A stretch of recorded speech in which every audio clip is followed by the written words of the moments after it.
back at Meakusma Festival in Belgium. Fact Magazine. We're doing Against the Clock Lab. I'm here with Keith Fullerton Whitman. Thanks for doing this. How are you doing? You played yesterday. Yeah. Yeah, I played last night at midnight.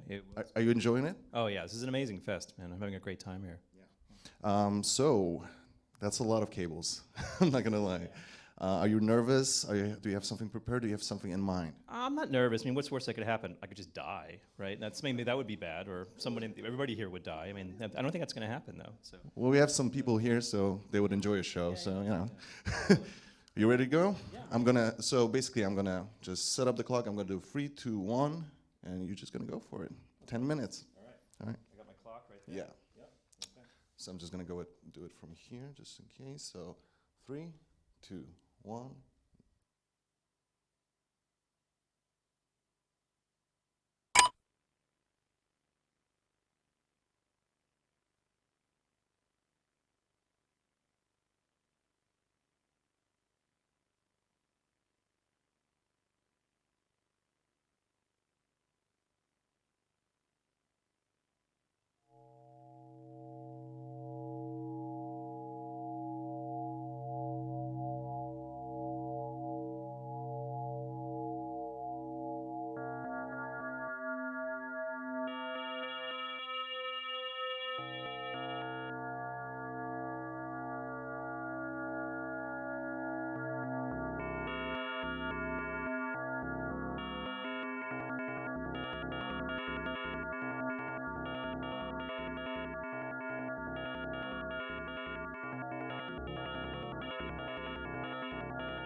Okay, I'm back on.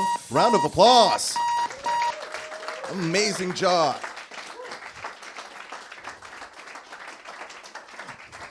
Well, that was pretty good, right?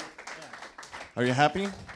Give it like a B plus. No, I'm kidding. No, I was happy with that. It was good. I could tell when you were like how you wanted it to end, because I could tell like, you were working on it and like you're looking at the clock, just. I will say one thing about this whole construct, and I never pay attention to time when I'm playing. Like I have almost no idea if time is passing because everything is so mutable and changeable in here that I actually was like in it and I was like, oh, this is great. I said I should probably look at the clock now, and I'll keep looking. And I looked at the clock and it was exactly 20 seconds left. So it's like the natural, our circadian rhythm was like perfectly in time with your 10-minute clock. So. And what? Yeah. And what would you say is, such a limitation? What does it do to your process? Of like kind of figuring out a track. I definitely was like thinking less about changing everything constantly. I was more like, okay, let's ride one thing for 10 minutes. Because 10 minutes for one thing for me is kind of short, actually. I mean, usually I play for 20, 40 minutes, and it's at variations in the same theme. It's kind of like a suspended animation a little bit. But it was nice, yeah. I thought that was a good natural pace for this. I wouldn't have done anything quicker or slower to meet the demands of the clock. So. And is this like your usual traveling setup in terms of gigging, going around Europe? Yeah, totally. This is my, fits on the overhead compartment in the airplane setup. So yeah, it's good. It's the perfect size for doing just about anything in any sort of kind of electronic music. So obviously I stuck towards the more rhythmic, subdivided, dancey kind of things here, but mostly I'm playing like very abstract free time kind of stuff, and there's less emphasis on like a master clock. But because again, clock, I was just thinking, okay, we'll just do everything, be subdivisions of this master clock, and having everything choose a different sort of like polyrhythm of that, So this whole patch was just basically one master clock and then about 15 different subdivisions, all being randomly switched between like every 12th, every 15th, that kind of thing. So. Well, you build up a pretty big crowd right here, so maybe let's, So maybe let's ask the crowd. Any questions about the setup, about what just happened in those 10 minutes? Anybody? Okay, right there, coming to you. Is there any way to sound shitty on this machine? Oh yeah, easily. Yeah, come here. I'll show you a really great shitty patch. Actually, yeah. Yeah, would you like to come over and like? Yeah. No. It's actually really easy to sound bad on this thing, I think. So. Oh, sorry, that's okay. It's a matter of like choosing what you like, and what works, and then kind of having a catalog of sounds that make sense for you, and then ignoring all the stuff. Because there's a lot of like trial and error with this at first when you're learning how to use particular things. I think that's me feeding back, actually. Yeah. Oh, it's here. There we go. That's good. I like that. A lot of. Yeah. Yeah, and it's like learning any instrument. You get your catalog of licks, for example, is one way of looking at it. Yeah, I'm like really canceling out a lot of what this thing can do for other people and just choosing on very particular things. But yes, it's very easy to make super bad music on this thing. I try sometimes to make them like the least appropriate thing, Sometimes I do that at festivals. Not right now, though. I like that. That's pretty close to what I'm working on right now. So. Any other questions? Would anyone? Yeah, more questions. Yeah, that was a good question. Yeah. You got another one? Okay, cool. So when you start in improvisation, is it that you like have a concept or just a feeling that you follow, or is it just still like assuming where I'm going to go? I'm working with a set amount of resources, so I guess I'm aware of what is allowable within the limitations of the system. So it's like, again, like any instrument, you can think of it that you can do certain things, you can make certain sounds. You can extend techniques within this to make things. But yeah, when purely improvising, normally when I thought about doing this, I was like, I should just start with the case completely unpatched. But then it's like you'd be serving the concept more than the music, I think, to do that. So I didn't take that approach. Although I could probably make something close to what I just did in 10 minutes if I went really super fast and just quickly did everything. But there's not a lot of redundancy in the system, so it's really like everything that's patched right now is pretty essential to the form of what we just heard. More than half of it is just structural. It's timings and little animations and things that I can bring in on attenuators that allow randomness. So as that thing went on about halfway through, I just started bringing in more randomness to change the wave shapes and the subdivisions that of the drums and things like that were all being controlled just purely by random sample and holds, and that was like a conscious choice. Maybe I did that before I started playing. It was like, well, I'll set up this thing to allow me to allow randomness as it went in. So yeah. There's definitely a conscious thought of what's possible, and then maybe I did just then about a tenth of what I could have done, within an hour said I would have done a lot more, but so hopefully that answers something there. Any other questions? The biggest fan in the world? Yeah? You're done. Okay, cool. Yeah, thank you, Keith. That was amazing. Thanks for doing it, and enjoy Meakusma. I will. Staying longer? Staying for the whole festival? Yeah, totally. Great. All right. Thank you, guys. Thanks for coming, and we're going to be live again at 7:30. Is that right? Yeah, 7:30. Okay, thank you.